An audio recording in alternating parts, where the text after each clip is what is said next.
are meeting today with Diane Dixon, former mayor of Newport Beach 2 times over and current city council member running for assembly in District 74. Thank you for meeting with us today. I'm delighted, thank you. I want to start off with, a lot of people are sick of the partisanship in politics over the last few years. It's been getting worse and worse, and there are forums all over social media dedicated to electing the most bipartisan candidates. How do you plan to bring more balance into our government when elected? Well, thank you. First of all, it's a pleasure to be here today and an opportunity to talk to you about my campaign. That's really the number one reason why I decided to run. You talk about balance. There is no balance in Sacramento.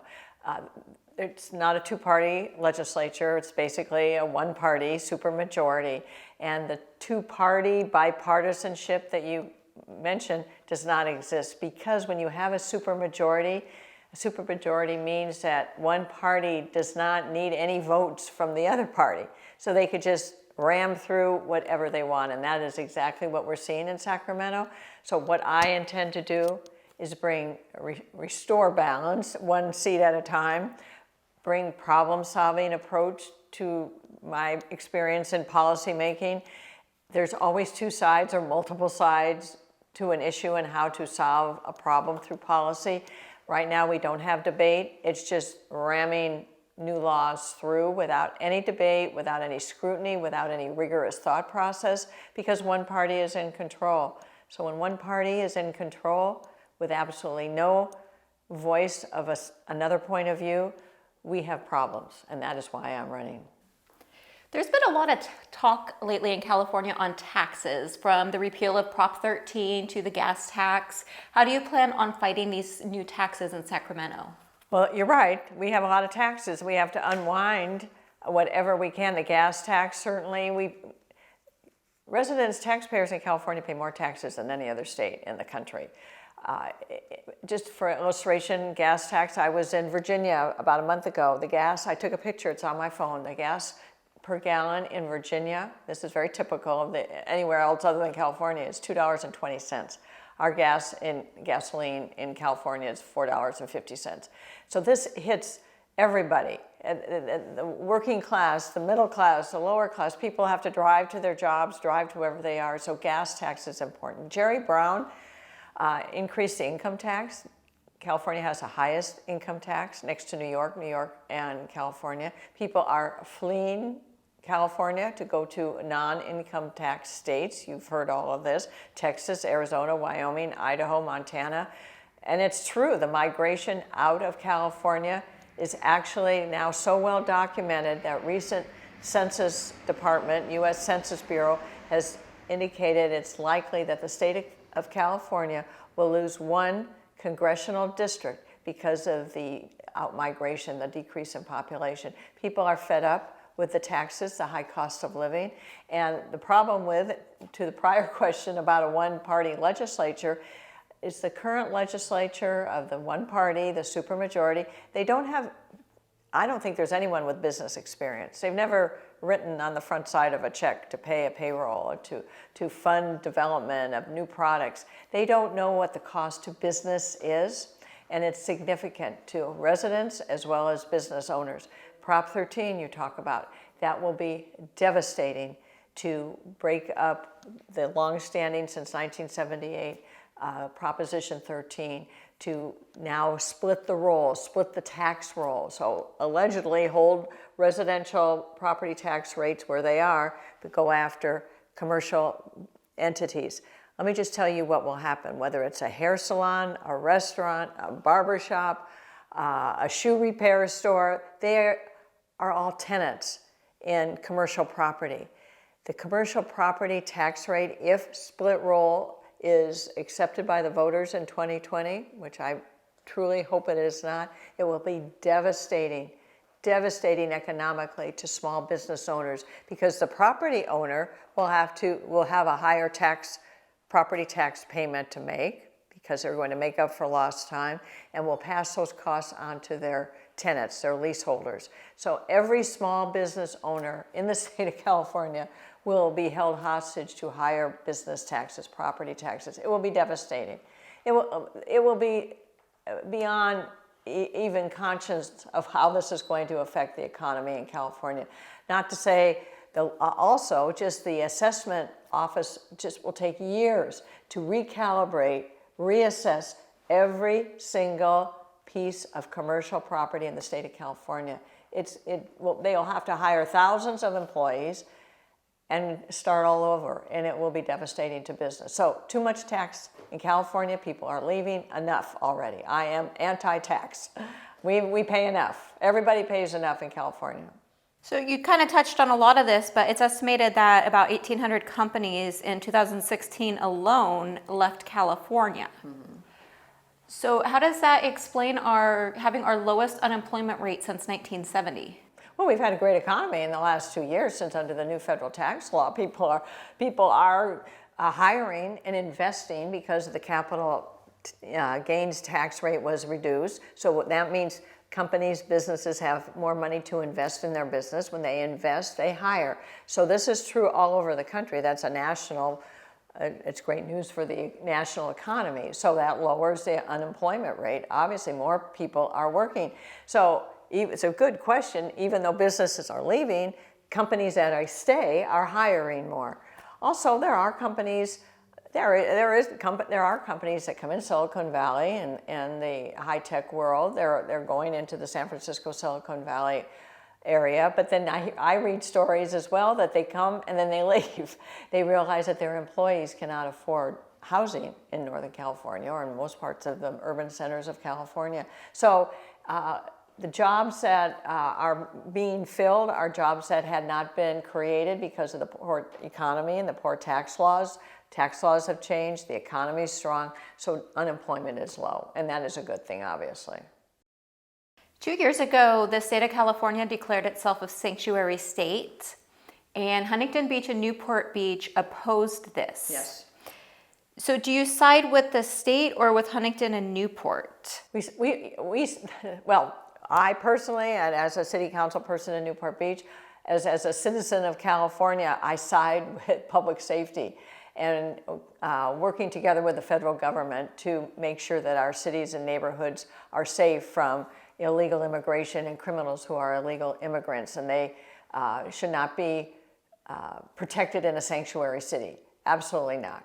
And you'll be asking me more questions about public safety. Our public safety laws from sanctuary cities all the way down to sentencing laws and parole have to change. They've been changed to loosen up sentencing, classification of crimes, felonies to misdemeanors. There's been a wholesale change in our criminal justice systems across the state since 2011 with AB 109. We have to get back to protecting our communities. Sanctuary cities, I do not support. We will be covering more on AB 109 and Prop 47 later. So what about do you support state rights or federal law over state rights? The state cannot create its own laws separate from the U.S. government. And this is what the current governor has done in sanctuary cities, as you just asked, is creating laws that are separate from the U.S. government. Now, along those lines, once again, with state rights is with the Affordable Health Care Act. That was passed at the federal level, but a lot of states argued state rights to not use it. So how would you support it then with state rights versus federal? Okay, and there have been a lot of court cases on this. Very simply is, my basic philosophy is that we, number one, support the private enterprise system in delivering health care to people. That is the most cost efficient, most effective, and creates the best form of medical care for our people. To have the government in the medical care system, other than Medicare, I mean, that's established, but the U.S. government should stay out of it and let the states, we have Medi-Cal in the state of California, administer medical or health insurance. The states should not, and there have been, just the other day, a recent law was changed that allows an individual, if they want to, or the states to impose a mandated cost on individuals, and I don't agree with that. Individuals should not be mandated. Mandated cost for buying insurance. If they don't buy insurance, then they are fined. Now, along those lines, because I asked online in several different areas what questions people want us to ask. One of the ones that did come up a lot for your district is universal health care. So without the state mandate, would you support universal health care for the state of California? You know, it's such an open-ended question. First of all, healthcare, health insurance is fundamental to a good society. I would like the private industry, the insurance industry, the medical industry to be part of that. Universal healthcare is kind of a catch-all. Everybody should have health insurance at a reasonable, affordable price. That's what I truly believe. And under Obamacare, or Affordable Care Act, which continues to exist, and certainly millions more people are now covered by insurance. What I oppose is the mandate, because under the Affordable Care Act, you may remember all this, that whether you have children or not, you have to provide maternity care or all kinds of medical care that you may not even have families and requiring health care for your children. So those kind of mandates I do not support, but if a person needs health insurance and they can't afford it through Medicaid, and that is still enabled, and that's very important. Medi-Cal, that's very important. Access for people, they should have access to it. So no one wants to deny health care to anyone, whether they have a pre-existing condition or not. I absolutely think we have to find a way through the private system, private industry, free enterprise system to provide health care for all. Relating to that, another big issue was the cost of prescription medications, especially insulin. What can you do? Well, I don't know what the state can do. That's really an issue in Congress right now. In fact, there's a bill pending in Congress to require pharmaceutical companies to reduce the cost of their drugs, and that is kind of stuck. I would support that. Actually, the administration is supporting that as well. And even going back to the mid-2000s, there were prescription drugs were brought in under Medicare. So there's been a lot of effort to bring prescription drugs under Medicare and for affordable insurance. So I think affordable health care, I think that that federal law should move forward, because I think health care, affordability of prescription drugs is important, obviously. I will say, I'm not in defense of the pharmaceutical companies. The United States has the best innovation, the highest levels of innovation in pharmaceuticals in the world. We have the best medical drugs to deal with not only major disease, but orphan diseases. I have a lot of strong positions about orphan diseases that the drug industry is not looking at. The drug industry, I don't own any stock in any, I've never worked for a company, but I do know that the reinvestment in technology and innovation and research and development is critical to have a world-class pharmaceutical industry. I don't know where the fine line is with what too much profit or lower costs and how they adjust their cost system, but we must not compromise the quality in pharmaceutical research and development. But having said that, drug prices can come down. There needs to be some better balancing. Let's circle back now to AB 109 and Prop 47. There's been a huge increase in crime and drug abuse in California. Yes. How at the assembly level do you plan on fighting that? Well, clearly to amend the current laws that have all changed, as you just cited, since 2011. There have been a series of laws, propositions that people approved, probably didn't really understand what was happening in Prop 47 and 57. So clearly these laws have to be amended, because the effects of loosening up the criminal justice system, loosening up parole requirements, loosening up, reducing sentencing, reducing parole, is having a devastating effect in our communities. I'm sure you're aware that now misdemeanors have been, felonies have been, many felonies, including human trafficking and sex abuse, have been reduced from felonies to misdemeanors. In terms of theft, burglary and theft, used to be anything over $350, now it's $950. So you have communities, you have criminals in our communities, gangs calibrating how they robbed a business or a residence, and they calibrate how much they've stolen, and they stop at that, they get $950, they're free. So it's like anyone can steal up to $950 worth of goods, and there's no action taken in the criminal justice system. It's gone so far. And really what troubles me more than that, I mean, that troubles me greatly, is that the rights of the victims, the property owner who's had theft on their property, the business owner who has experienced shoplifting, they can't prosecute. The victims of crime, we don't hear about. And on Prop 47 and 57, they've decriminalized certain felonies related to human trafficking and sex abuse. We don't hear about the victims who've been victimized in these kinds of crimes. It's out of control. If I am elected, going to Sacramento, we'll look at every one of these current laws and say, we need to amend it. We need to fix it. Crime is rampant. And it's really not violent crime, interestingly enough. It's the smaller crimes that are now misdemeanors that used to be felonies. People used to rob a home and be sentenced to 2 years in prison. Now they're not sentenced. They serve no time.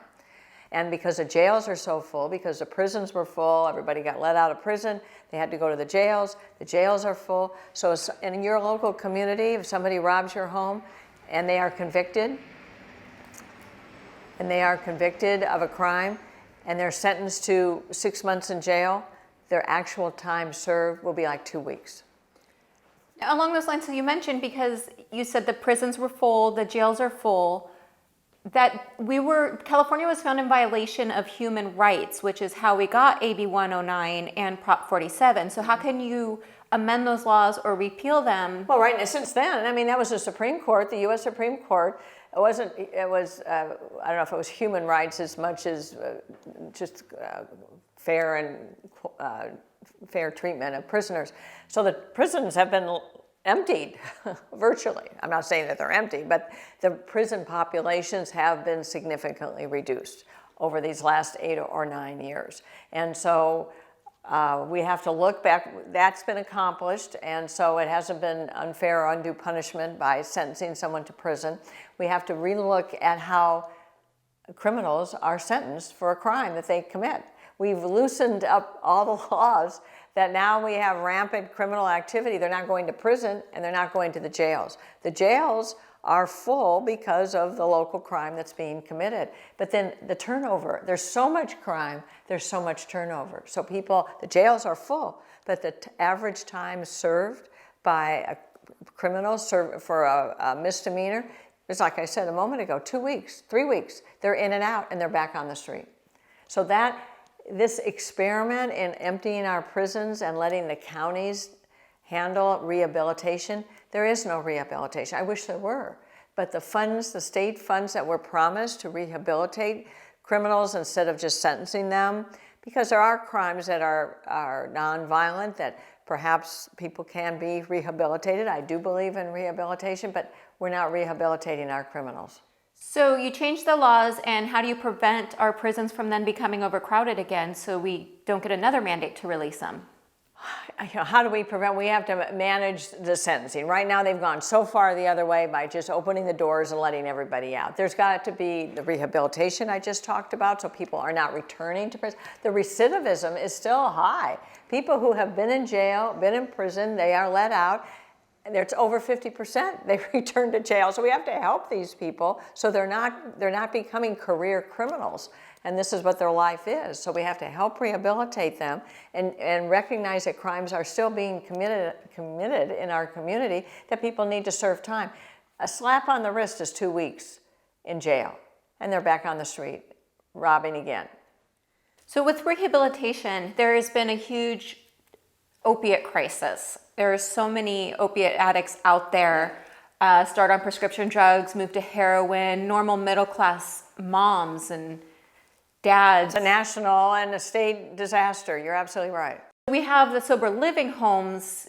California is they're drawn to us due to our beaches and wonderful climate. There's a lot of bad sober living homes out there. How can we fight that so that these people can get rehabilitated and we don't have these people just taking the state's money? Well, I can't do justice to the issue because it's so significant. There's so many issues related to sober living homes that they're really not providing treatment for people, young people who are addicted. Back to your original point, these sober living homes advertise to people in the Midwest or in the East, come to California, sit on the beach, and all your addictions will go away. So they take the Medi-Cal money, they take whatever medical benefits that they get, and then they're not helping people. So they're not regulated by the state. They are supposed to be regulated by the state, but the state is overloaded and overburdened with regulation. They cannot address and go after every sober living home. There's been new legislation that is addressing it, because that is part of the cycle, that when these sober living patients have not solved their addiction problem, but their insurance may have run out, then they're booted to the curb. It's called curbing. And then what happens next? They fall into a life of crime, because they're still addicted. They want to support their drug habit, so they resort to crime to support their drug habit. And this is what has fed the problem we have with homelessness. These people are homeless now. They have to support their lifestyle and drugs and addiction, and so they become criminals. It's a terrible cycle that, yes, if I'm elected to Sacramento, we have to take this all apart, look at the sober living homes, their licensing. The state health department is not administering and enforcing on the health laws that they should be. There's a lot of problems with it. Recent legislation is beginning to help, but there's still more significant problems. Now, you did mention the homelessness. So our next two topics are going to be homelessness and the housing crisis, because in some ways they go hand in hand, though there's a lot of different reasons for homelessness. So how do you plan on first addressing the homelessness? Well, first of all, it should be addressed at the state level. Cities are left to their own. Interestingly, the state is taking away a lot of power from local governments. That's another topic we could talk about, the loss of local control. But where the state really needs to step in is dealing with affordable housing to the extent that they are, and also homelessness. But the state really isn't doing what it needs to do to help cities work together regionally to provide permanent supportive housing. Housing is the issue for people who are homeless. And helping through the services, the mental health, the drugs. Much of the homeless population, I've seen numbers that say over 50% of the homeless population are drug addicted and mentally ill. The state has to help cities, help the regional governments, help counties deal with the mental illness that is on our streets, and those people need help. And the state isn't doing anything for Costa Mesa. The state has passed legislation and laws have been enacted to provide funds, but cities have to work with the counties. Well, the county doesn't have it organized. A lot is happening, but it's not done yet. And so the cities are left to their own devices to figure out temporary shelters and permanent supportive housing. I know in Newport Beach, same as Costa Mesa, Laguna is the same way, Huntington Beach. All the cities and the councils, city councils of these cities are wrestling with this issue.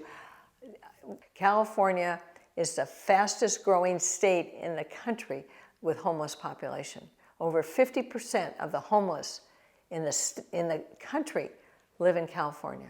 We have a serious problem. And just saying, oh, it's a big problem, what are we going to do about it? Let the cities worry about it. That's not a solution. The governor should declare a war on homeless, and he wants to use California as a model for everything else and how we can work together to solve the homeless problems. The cities cannot do it by themselves. You had mentioned a lot about getting them apartments or resources. So that goes on to housing.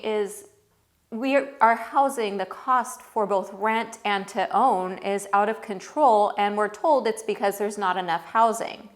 So wouldn't we need to solve that issue before we solve the homelessness? I don't know who told you that. There may not be enough housing. That could be true. But the other part of the equation is the cost to build homes today is higher than any other state in the country.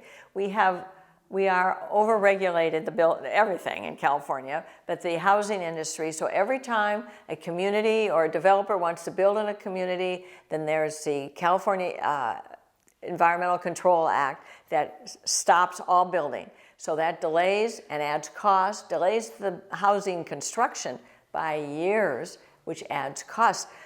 The developer does not pay for the legal costs of satisfying the regulatory challenges to his or her their company's particular project. The homeowner, the prospective homeowner, pays for all those costs that are loaded into that actual cost of buying a home. The cost of buying a home in California is exponentially increased because of the over-regulation of development in California. So in every community, all the way along the coast, There's been no growth effort. I'm pro modest growth and what we need to build homes, affordable homes. I'll give you a good example because this affects Costa Mesa, as you well know. Banny Ranch. Banny Ranch is in the city of Newport Beach general plan. In 2006, the voters approved the general plan that would allow 1,300 affordable homes to be built in Banny Ranch. Now the governor says cities have to build thousands of new homes. In Orange County or Southern California alone, it's 1.3 million. Costa Mesa has to find zoning for 11,000 affordable housing units. Newport Beach, 5,000, all the way down the line. The Coastal Commission, another arm of the state, has said no housing, no building in Banny Ranch. So you have the Coastal Commission saying no housing, but the governor saying you've got to build housing. We have to reconcile these conflicts because we have open space. We need to put housing wherever there's open space. And Banny Ranch, I'm not saying, let me say it positively, I love the open space of Banny Ranch. It's just not being utilized by anybody. You have 400 acres and it's an abandoned oil field with some oil drilling going on.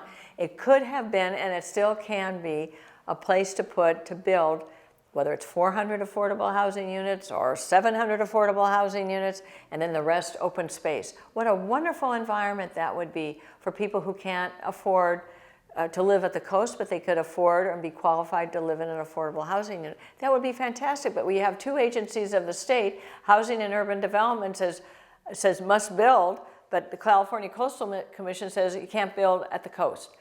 So we have to reconcile these issues, but affordable housing, the high cost of housing is because there's nowhere else to build on the coast, and then the cost, and so that raises the cost of the homes. And inland, the high cost of just the CEQA, the California Environmental Quality Act, the high cost of regulations that the developers have to pass that on to someone else, and that adds to the cost of an individual's home. So cities are now mandated, that's an issue of local control, all cities shall build thousands of new homes in the next 8 years. That's a gargantuan challenge. And in the meantime, those regulations still exist. So there's a lot of unanswered questions that cities have to figure out how they're going to build these thousands of housing units under the current regulatory structure in California. The incumbent, Petrie-Norris, has been polling very high. She's getting along well with her fellow assembly members. What are your complaints against her that's fueling your run? Well, let me just comment on her fellow assembly members. They're all her Democrats. Of course, they're all happy up there because they're one party, a supermajority in control, and have a super highway of new laws coming out in this last legislative session that are, in my opinion, destroying and transforming California. So she is part of that. The Newsom, I say she has Newsom branded on her forehead. Because there are so many Democrats, the supermajority that I've talked about, they don't need all the Democrats to vote for everything. They can let a few off and let them vote in a different way so they can create a better voting record in a more conservative district like Assembly District 74 is. And so there have been some pieces of legislation, just a small number, that she has voted for to be looked upon more favorably in Assembly District 74. They've got one party. One party is in control, and it's getting worse. Education is ranked 37. We've spent billions of dollars in California on education, and it's ranked 37 in the country. The state budget went from $9 billion to $109 billion in 10 years. Where's all this money going? It's not fixing roads and highways. We pay more gas taxes, and it's not fixing roads and highways. We have significant structural and financial issues in California, and the one-party state is not solving these problems. And the incumbent belongs to the one party, and she's not solving these problems. She does not represent the people of Assembly District 74 who want local control, who want safe cities, who want good education for their families, who want to solve the homeless crisis in our cities. It's not happening with this legislature. So she's very well liked by her constituents. So how do you plan on beating her? How do you plan on getting your message out there? In many different ways. Obviously doing what I'm doing today is talking through social media, through just communicating my position. I will be touching and meeting with voters from here to November. I will be meeting with hundreds, if not thousands, of voters, and we will get the message out. She's a nice person, but that doesn't mean she's voting for laws that will help our community. It's kind of a bait and switch, because she could be nice, but she's voting for laws that harm our communities. Now, there have been, as I mentioned, a few bills that she has supported that look good to this coastal community of Huntington Beach, Costa Mesa, Newport Beach, and Irvine. But when you really drill down to the long-term effects of some of this tremendous taking away of local control and imposing state mandates is not good for our communities. You said she had Newsom stamped on her forehead? Yes. So let's talk about that. Not literally, but yeah. Do you support the recall of Governor Newsom? I support a better governor. Let me just put it that way. I do not think he is good for our coastal community of Assembly District 74, just as I've mentioned. The homeless problem he has not solved. Our crime numbers are skyrocketing. Our communities are not safe. Our education, where is the quality education in our public schools or charter schools? They've made it more difficult. The current legislature has made it more difficult for charter schools to be qualified, more hurdles. And it's competition. I believe in competition, even at the educational level. I'm really shocked to find out, I haven't had children or child in public school in decades or years. And so I've been shocked to find out how dissatisfied families are with the public schools in Irvine, in this district with Irvine, and in Newport Mesa. I find people are, the curriculum requirements and mandates that have come from Sacramento are shocking, frankly, and I'm concerned about that. Families talk to me about this all the time, that they're taking their children out of public school and putting them into charter schools, and then charter schools are going to have a difficult time existing now because of different requirements that are being imposed. So back to your original question, I do not think the state is well managed. I think it's appealing to a hyper left, hyper progressive mentality. I think the current governor has aspirations to run for president at some point, and I think that's fueling the desire to show that how far to the left. I don't think any informed voter really wants to go that far to the left that Newsom and the legislature are going. So you do support charter schools? Oh, yeah. That was one of the questions Sure, a lot of our absolutely. viewers. Oh, it's competition. Absolutely. I'm not saying get rid of public schools, but let there be competition. Absolutely. You've said you want to bring local control back to, Yes. control back to local government. Yes. What's an example of where this is needed?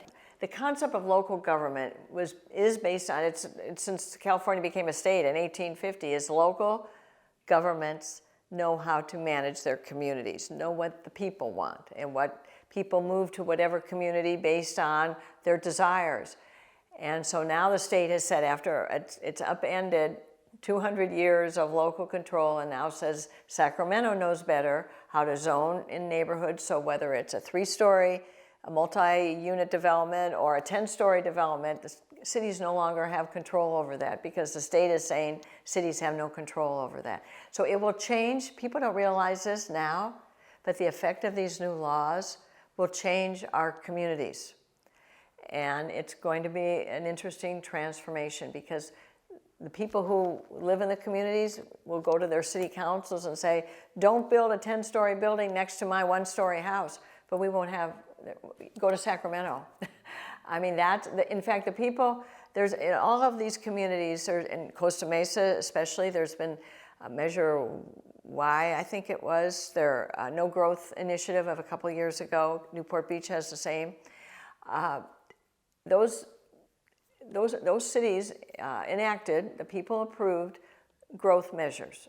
Those are no longer valid anymore. They'll be challenged in court, because the state is saying, we're in charge now, and if we say grow, you've got to grow. And so the people have said, well, wait a minute, we want modest growth. We want balanced growth. Now the state is saying, you're not in charge anymore. So there are fundamental shifts in local control that people really haven't realized. And this, you asked a question about my opponent. She supported all these bills. And you know, what's really shocking is that these mandates do not take into consideration the effects on schools. Do we have enough schools to support thousands of new homes that are going to be built up and down this assembly district in particular? In Newport Beach, 5,000 homes. Costa Mesa, 11,000 homes. Where are these families going to send their kids? No one's factored in the schools, the public safety, the infrastructure, the transportation. All these elements, the state is mandating 40 years of development, land use development in Orange County to take place in the next 8 years. Now, people are starting to challenge this, groups and organizations. It's going to be tied up in courts perhaps, but this is state law. This is what happened this is why I decided to run. As a council member, I'm seeing these mandates that are starting to come, being proposed in legislation and ultimately became law. And it's shocking to me that city councils have had power stripped away. The people. I'm all about restoring power to the people. People have had their power taken away. It's all going to Sacramento. I want to go up to Sacramento and give it back to the people. Alan Mansour and Matt Harper were both conservatives that were elected to the assembly and were able to accomplish much. How do you plan to succeed where they didn't? Well, I can't go through everything that they did. I'll tell you how I operate. I'm a problem solver. I will work with anyone in the legislature who is authoring a bill, who's looking for a co-sponsor that will improve our lives and the issues that we've been talking about, whether it's taxes, whether it's homelessness, whether it's public safety, to amend and tweak existing laws that have recently been enacted that are negatively affecting our life in California. So it is working constructively to find ways to improve the damage that's been done, quite frankly. I'm not going up there naively thinking one voice is going to change the world, but I'm going to represent this district aggressively and vociferously to say what the impacts, the negative impacts of these recent laws or any proposed new legislation that is going to be coming out of this super-majority legislature, the impact it will have on the quality of life of people in Assembly District 74. My voice will be heard. Did you seek the endorsement of the Republican Party? I did. And did they endorse you? They didn't endorse anyone. They chose not to endorse anyone, to let the voters decide in the primary. But let me just give you the context to why I sought it, is that in 2018, every congressional seat that was held by a Republican was overturned, and this seat, Assembly District 74, was a Republican, now it's Democrat. I believe there was time to make changes in how we approach elections. I will deal with it, and I am dealing with it, and I'm happy to have received the endorsement of many Republican organizations, the Lincoln Club, the New Majority, the Young Republicans, and a long list of elected officials in Orange County. Over 30 elected officials in Orange County have endorsed my race. So I'm very proud and pleased and honored to have the endorsements that I've had, and let the voters decide at the primary, and that's fine. Now, you served as mayor of Newport Beach twice. What were some of your accomplishments? Well, many accomplishments I'm very proud of. But every year we have passed a balanced budget, number one, that created a surplus, number two. That surplus was applied to paying down our unfunded pension liability. And so I just announced this publicly at my last meeting as mayor, that over the last 5 years, the city of Newport Beach has avoided $115 million in interest costs because we've accelerated our pay down of our unfunded pension. And that is huge, $115 million. So that's number one in terms of fiscal discipline, fiscal responsibility. Transparency, I've had 25 town halls with the people of Newport Beach and in my district. I'm very approachable, I'm accessible, I'm very transparent. We have approved and built 2 new fire stations to replace 2 60, 70-year-old fire stations. We have had in addressing the homeless, I created a number of task forces to work on the homeless issue, short-term rental issues. election reform issues. So we are dealing with a lot of issues that cities are dealing with today. Also, from a fiscal responsibility, I chaired the Finance Committee for 5 years, so I'm very familiar with the financial issues that city councils, local governments face. The pension problem is probably the number one issue. It is the number one issue, cost issue that's affecting cities today. It's a significant burden. That's another area where the state has not taken action to deal with the city's unfunded pension liability. I'm very proud of the investments we have made in our infrastructure in Newport Beach. I mean, I can only speak to Newport Beach in continuing to improve our water systems, our wastewater systems, our roads and streets, which all affect our quality of life and affect our property assessed values, because the more we invest privately and publicly in our community, the higher the assessed values for our homes and properties results. So that is very positive. I restored civility to our council. That's really something that I'm very proud of. We had a very rancorous few years, and that's when I became mayor for the second time, to bring peace in our time to our council. And I'm very pleased that we have had a very smooth transition to a new mayor. Right now, Will O'Neill is our new mayor, so I'm very proud of that.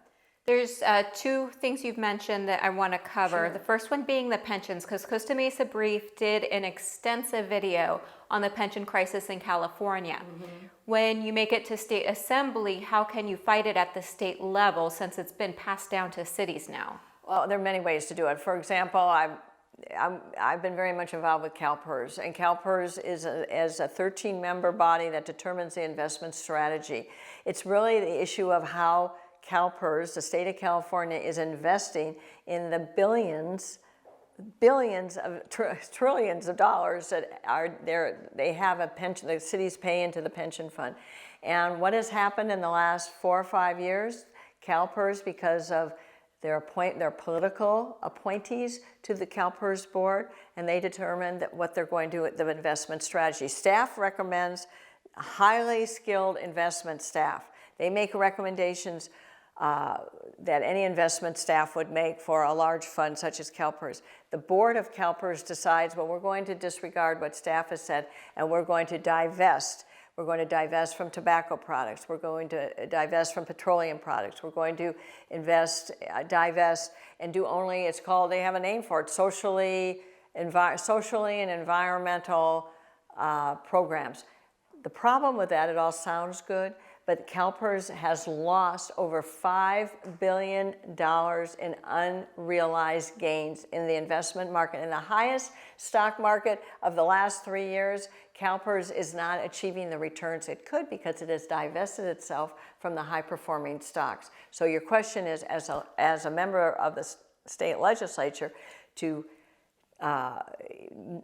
either direct CalPERS board to follow a more wiser investment, highly productive investment strategy, and not be tied to these politically, socially driven programs, that this is what the CalPERS board does. So that's number one, is to change. And that's legislation, it's not constitutional. And it's the political appointees that are on CalPERS board that are making these decisions. Not all of them. Of the 13, probably 5 have a good investment sense, but they're not in the majority. I would like to begin to change that majority to be wiser investment. Also, just in dealing with, there are slight changes that can be made to the benefit plans that are mandated now under state law. The automatic cost of living increase every year, regardless of what inflation is 2.6. Inflation has been 1 or 2%. CalPERS members get 2.6 automatic in their pension payment. 25% of a city's payments to CalPERS is just covering cost of living. The automatic cost of living, that's taking such a huge chunk away from the investment pool of funds in CalPERS. So there's some tweaks. How can you change the cost of living? Well, Senator Morlock has actually tried to address this, and he was shot down. But I intend to be there to be a partner with him. It's not popular to talk about pension reform, by this one house legislature, the one party legislature, because they're all there to support all the union members. But interestingly, we have I've talked to many employee association members in the city of Newport Beach and in Huntington Beach and in Costa Mesa. I want to protect those pensions. At the rate that CalPERS is going, they are eating into the pension corpus that these employees will if there's money to be had in 20 or 30 years when these employees retire. There are more people who are retired than who are paying into the system, whether it's Newport Beach, Costa Mesa, Huntington Beach. So we have to tweak the system. For example, on the cost of living, maybe it's adjusting by a half a percentage point for certain categories, that their cost of living would be 2% instead of 2.6 for a period of 5 years. Now, I'm making that up. I'm just suggesting there are tweaks instead of wholesale. I hesitate to use the word reform. It's tweaks to the system that is unsustainable today because of the demands that are taken out. People today make more money in their pension than they did when they worked full-time, than their full-time salary. So all this happened through legislation in the early 2000s where people can retire at 50 with 99% of their last 1 year of salary. So there's some modifications that could be, that our employee associations have said to me, Diane, we want to go with you as a council person, as a mayor, to CalPERS to help the CalPERS board understand that their investment strategy, which produces lower returns, is not advantageous to their employee members. And that's what I want to do, is help tweak the system to protect the pensions that employees have rightfully earned under the current law. You mentioned bringing civility back to the Newport Beach City Council, but there is a man out there who has a whole website dedicated against you, who sued you. Why don't you tell us what happened there? Happy to, but let me just clarify. It was a lawsuit against the city of Newport Beach, city clerk, city attorney, and the city council, of which I'm a member.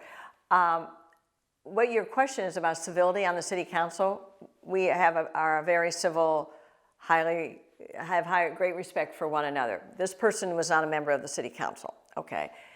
His lawsuit in small claims court was thrown out by the judge. I stand on my record. All can be found, the facts can be found on my website, Diane Dixon Assembly 2020. This person is an unhappy individual. He ran for city council 3 times and lost. I defeated him in 2018 by 60% of the vote. So he's just an unhappy individual, but I'm proud of my record, and that's why I'm running for state assembly, because of all the great things that we've done as a city. I could take to Sacramento and do the great things for the people of Assembly District 74. Okay, so one final question. All right. Why should the voters of the 74th District vote for you? Because I listen to them. I am approachable. I'm a problem solver. I will go to Sacramento and represent them. I'm not going to Sacramento for any other reason other than to represent the people of Assembly District 74.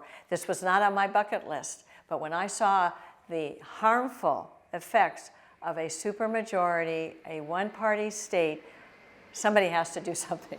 I'm not going to let this opportunity go where our district, Assembly District 74, still has a slight margin of Republican and smart independent voters who will vote Republican and with my platform. We've done testing and polling to show that 77% of the independent voters, when the issues of public safety, education, local control, homelessness, and immigration are presented to them with my position, they support Diane Dixon 77% of the time. This is winnable. It's doable. I've had tremendous support from Pete Wilson to Michelle Steele to elected people from 34 cities in Orange County, from the Lincoln Club, from the New Majority, a wide swath of conservative, fiscally responsible voters and organizations have supported my race, and I'm very honored and proud to take that support with me to Sacramento. The voice of the people in this coastal zone, Assembly District 74, must be heard and represented, and the people are the residents and the business owners.